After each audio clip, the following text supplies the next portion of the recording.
Hola, bienvenidos. Hoy continuaremos con la serie Dios sí puede restaurar y hablábamos acerca de la relación de restauración de las relaciones y nos basábamos en el primer y segundo gran mandamiento, el cual dice: amarás a Dios con todo tu corazón, con toda tu alma y con todo tu ser. Y del segundo, que es tan importante como el primero, que amarás a tu prójimo como a ti mismo. Sí, estuvimos hablando sobre la restauración de nuestra relación con Dios y obviamente que se basa en el amor, y para nosotros demostrarle amor a Dios es a través de la obediencia de su palabra. Y estuvimos estudiando sobre eso. En cuanto a la restauración con nosotros mismos, estudiamos 3 principios fundamentales, que el primero es que Dios se ama a sí mismo, que Dios nos amó primero y que Dios nos manda a amarnos. Y hoy vamos a estar entonces, para terminar esta serie, hablar de la relación, de la restauración con los demás, ¿ok? Y obviamente si hemos tenido una buena relación con Dios, si hemos aprendido a relacionarnos con Dios, si hemos aprendido a relacionarnos con nosotros mismos, en todo esto basado en el amor, es decir, amando a Dios y amándonos a nosotros mismos, obviamente que debería ser muchísimo más fácil amar a los demás. Entonces nos vamos a basar en Primera de Juan 4:20, que dice: si alguno dice yo amo a Dios y aborrece a su hermano, es mentiroso. Eso es muy fuerte. Pues el que no ama a su hermano a quien ha visto, ¿cómo puede amar a Dios a quien no ha visto? Yo hacía referencia de que es muy fuerte porque ahí en esta carta que escribe Juan habla de mentiroso, y nosotros sabemos que el padre de la mentira es Satanás. Entonces él está explicando, es muy directo ahí. Si nosotros mentimos con relación a esto o cualquier otra cosa, somos hijos de Satanás, porque él es el padre de la mentira. Es así de sencillo. Sí, sabemos entonces que la fuente de amor es Dios. Y si nosotros hemos creído en Jesucristo como nuestro Señor y Salvador, y le hemos invitado a morar en nuestro corazón, en nuestra vida, y el Espíritu Santo pasa a morar en nosotros, quiere decir que el Padre, el Hijo y el Espíritu está en nosotros. Entonces, ¿qué? Es una expresión de amor que sale de nosotros, porque ya está Dios en nosotros. Sí. En nosotros habita la plenitud del Señor. Exactamente. Entonces, si Dios es fuente de amor, nosotros que estamos siendo, o sea... como el contenedor de esa fuente. De esa fuente, tenemos que entonces expresarla. Exacto. Y darla a otro. ¿Okay? Somos como fuentes también. De hecho, la palabra dice que somos fuentes de agua viva. Y eso tiene que ver con el amor también. Sí. La relación con los demás la vamos a basar en Primera de Pedro 4:8, que dice: ante todo, tened entre vosotros ferviente amor, porque el amor cubrirá multitud de pecados. Vamos a dividir el versículo en 3 partes, ¿no? Ante todo. ¿Qué querrá decir ante todo? ¿Okay? Vamos a ir estudiando esto. Interesante, ¿no? Interesante. En el versículo anterior a este dice: mas el fin de todas las cosas se acerca. Sé pues sobrios y velad en oración. Aquí el apóstol Pedro destacó en su carta la importancia del amor cuando aconsejó a los cristianos: el fin de todas las cosas se ha acercado, pero ante todo, tengan amor intenso los unos por los otros. Les pedía que fuesen sobrios, es decir, que sí, obviamente, íntegros, que ayunen, que oren, todo esto, pero que lo más importante era amarnos los unos a los otros. Sí, es bien interesante porque nosotros debemos dedicarnos a la oración y, como tú dices, guardar nuestra integridad, o sea, ser íntegros. Acorde a lo que creemos, debemos actuar de esa forma y tener una vida de oración. Pero él hace ahí la observación que ante todas estas cosas que debemos hacerlas, sí, es debemos importante practicar el amor. Ahora, tener entre vosotros ferviente amor, ¿ok? Y ese es ferviente, es como un amor que no es... frío, tranquilo, quieto, no, inerte. No, es un amor en acción, un amor que está constantemente mostrando, haciendo obras para demostrar ese amor.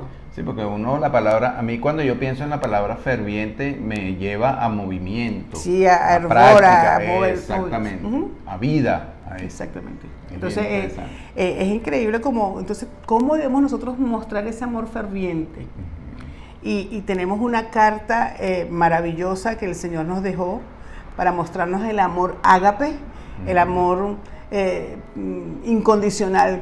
Sí, un concepto de amor que viene de Dios. Que viene de Dios, que ahí no hay, ahí está todo incluido, ¿ok? Y es en 1 Corintios 13, y lo vamos a leer del 1 al 8.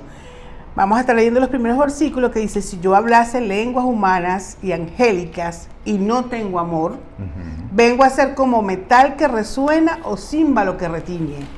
Y si tuviese profecía y entendiese todos los misterios y toda la ciencia, y si tuviese toda la fe, de tal manera que trasladase los montes y no tengo amor, nada soy. Qué interesante Esto cómo relata él, cómo podemos tener tantas obras, cómo podemos tener tanta revelación, cómo podemos tener hablar en lenguas angelicales. O sea, no estamos hablando de lenguas naturales aquí de la tierra, sino lenguas angelicales.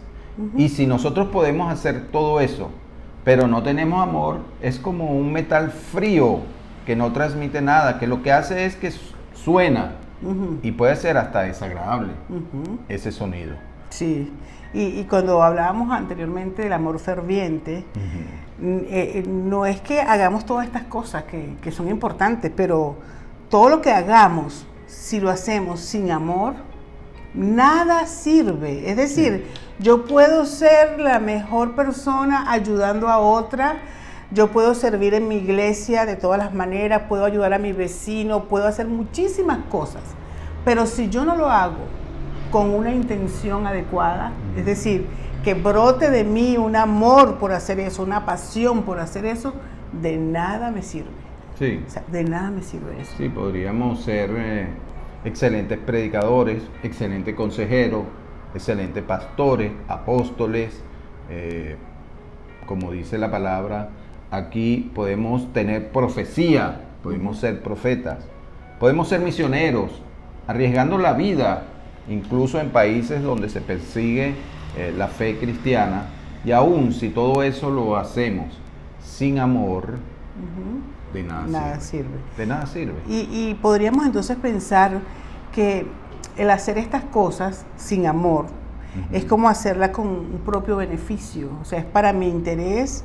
Y esto no sería, como hemos venido hablando, que nos tenemos que amar a nosotros mismos, sino que más bien esto sería egoísta. O sea, no me importan los demás, yo lo hago porque tengo que hacerlo porque es un beneficio para mí.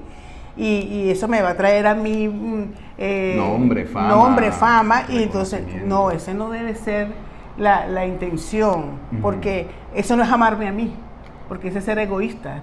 Ni amar a Dios, por supuesto. Obviamente. Por eso es que es tan importante lo que tú decías antes, que para poder llegar como a este tercer paso en el gran mandamiento de amar al prójimo, debemos pasar por este primer y segundo mandamiento, porque y sería así que nosotros hiciéramos todo esto basado en nuestro beneficio, en nuestra imagen, en el que van a decir de nosotros, en qué periódico, en qué radio nos van a presentar, a invitar.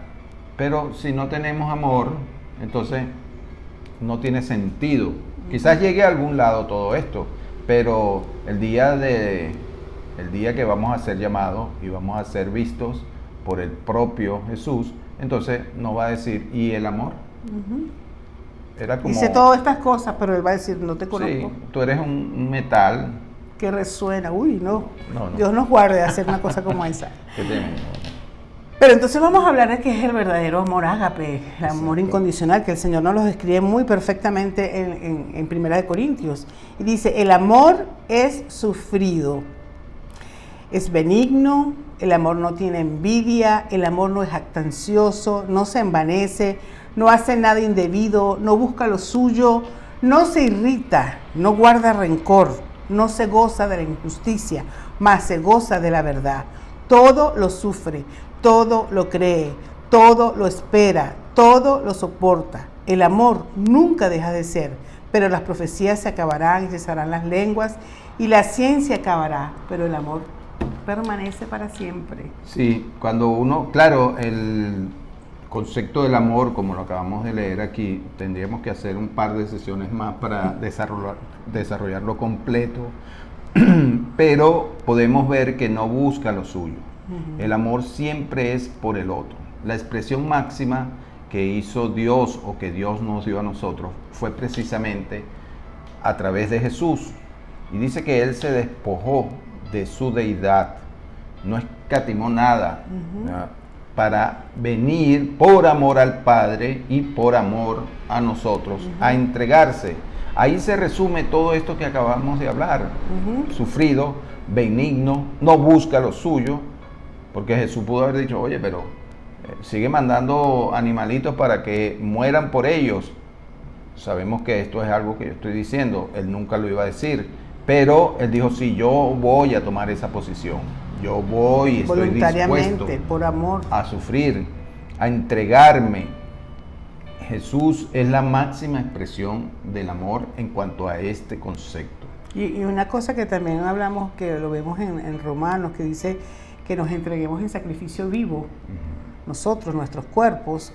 Obviamente que no es entregarnos en sacrificio en la cruz, sino que es morir a nosotros. Sí, a la carne. Es morir a la carne, es morir a nuestro egoísmo, al orgullo, que es lo que nos impide muchas veces relacionarnos y amar al otro. Todo eso tiene que ver con este amor sufrido que relata en Primera de Corintios, que siempre busca el beneficio del otro, siempre busca el beneficio del otro. En los matrimonios, nosotros cuando estamos con una pareja, hay una pregunta que siempre le hacemos, que es ¿por qué te quieres casar o por qué te casaste? Y muchos responden, bueno, porque me ama o porque me hace feliz estar con él. Quiero que me haga feliz. Quiero que me haga feliz. Entonces nosotros decimos, bueno, el amor no es así y el matrimonio tampoco. Porque el matrimonio es, me quiero casar con Rosana para hacerla feliz. Eso tiene un costo. Aquí está en Primera de Corintios 13. Tengo que morir muchas veces porque la amo a ella, para que ella se sienta amada. Esos deseos egoístas, pecaminosos. Por eso es que es bueno que hablamos antes del amarse a uno mismo, amar a Dios, sabiendo que todo este concepto egoísta de ese tipo de amor no hay cabida en ese primer mandamiento. No. Entonces, no es guardar rencores. No. Es hablar con la verdad todo el tiempo. Y eso es lo que hace que una relación funcione. Que haya siempre la verdad, haya la honestidad, que no haya rencor entre que podamos. Bueno, vamos a hablar un poquito más adelante de cómo podemos nosotros resolver todo esto, situaciones que se nos presentan cada vez. Dice, el amor, que es la tercera parte del versículo de Pedro, ¿verdad? De Primera de Pedro, el amor cubrirá multitud de pecados. El ejemplo más claro de esto lo vemos en la cruz. Jesús cubrió nuestros pecados por amor. No tomó en cuenta esos pecados, nuestros pecados, ya que si lo hubiese tomado en cuenta no estuviéramos nosotros aquí hablando de esto. Claro. O sea, es de verdad definitivamente que Jesús nos está dando un ejemplo claro de lo que significa amar, ¿ok? Y ese amor es incondicional. Eso significa que debemos tener la capacidad de entender, comprender a la persona que me pueda ofender, que pueda yo tener la capacidad de perdonar a la otra persona que me hace daño, como lo hizo Jesús con nosotros. O sea, ¿cuántas veces nosotros pecamos contra Dios? Imagínate si Dios nos viera a nosotros como nosotros solemos ver a la gente cuando nos ofende. Sí, bueno, normalmente uno lo ofenden y puede pasar un día, una semana, un mes, un año o más, y todavía estamos ahí pendiente de ese pecado, esa ofensa que nos hicieron, y puede pasar mucho tiempo. Dios no, muchas veces nosotros ofendemos a Dios, inclusive podemos ofenderlo varias veces en un solo día, pero si nos arrepentimos, Él tiene un corazón dispuesto para perdonarnos. Sí, eso me trae ahorita a la mente a David. David fue un hombre que cometió pecado, planificó la muerte de un hombre para esconder su pecado. Fue adúltero, o sea, hizo muchísimas cosas que no le agradaban a Dios. Que no le agradaban a Dios. Y entonces decimos, ¿y cómo es que era conforme al corazón de Dios? Sí. Bueno, porque él tenía en su corazón un amor profundo por Dios. Y cuando él así hizo estas cosas, él después se arrepintió y le dolió profundamente en su corazón haber ofendido, haber ido contra Dios. Y pidió perdón y se arrepintió. Y de eso se trata, o sea, de que nosotros obviamente hemos pecado y pecamos y podemos ofender a alguien, pero la restauración está en el perdón. Sí, no con esto quiero aclarar, y eso bien lo sabemos Rosana y yo, no con esto es que podemos ir pecando cada vez para y nada. arrepentirnos inmediatamente, no. No. Miren, la conducta es algo importantísimo.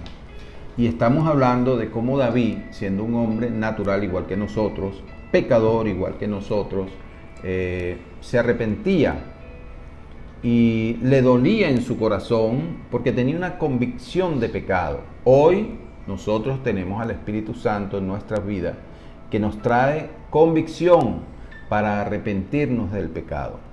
Si en verdad el hombre o la mujer son pecadores, se meten al pecado voluntariamente y practican con conciencia el pecado, no tienen un arrepentimiento o hacen un falso, yo digo un falso, pero se arrepienten y siguen pecando.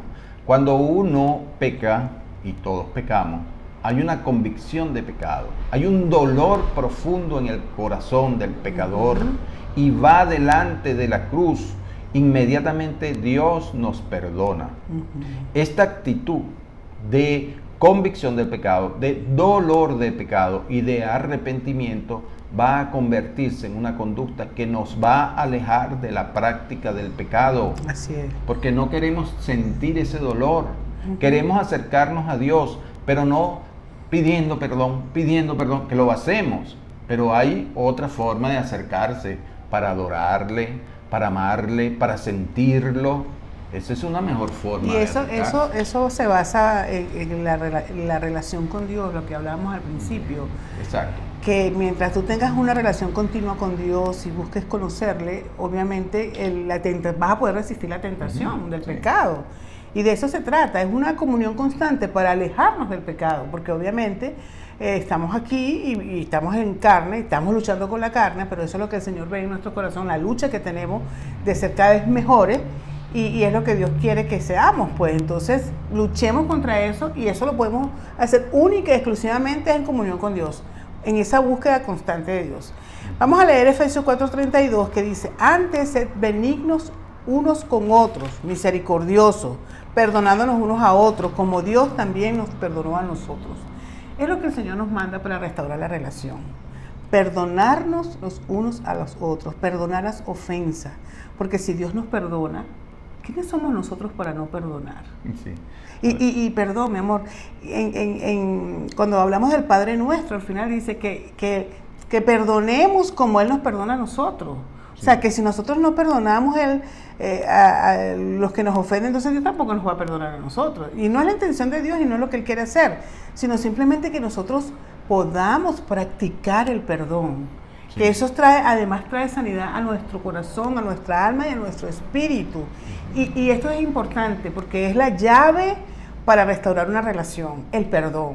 Y eso muchas veces independientemente de la otra persona, porque algunas veces nos ha tocado quizá ir a pedirle perdón a alguien que hemos ofendido o perdonar a alguien que nos ha ofendido y la otra persona no le importa o como que dice, no, yo no tengo nada que perdonarte o X. O sea que no valora lo que estamos haciendo. Bueno, ya eso es una situación entre esa persona y Dios, pero lo que nos corresponde a nosotros, que es pedir perdón y estar bien a cuentas con Dios y a cuentas con la persona, es eso, dar el paso de pedir perdón, porque además eso trae sanidad a mi alma y me quita un peso grandísimo de encima. ¿Cuánta gente anda con raíces de amargura, con rencor, por falta de perdón, inclusive hasta enfermos? Sí, por eso, por no restaurar una relación. Las raíces de amargura sabemos muy bien que causan enfermedades físicas. El perdón es bidireccional. Uno debe perdonar a aquellos que nos han ofendido, pero también debemos pedir perdón. Sí.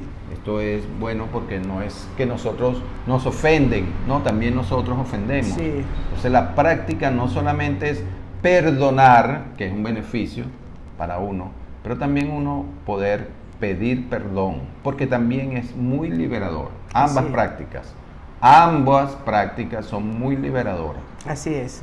Entonces, nuestra invitación hoy para restaurar la relación con los demás es amar y perdonar.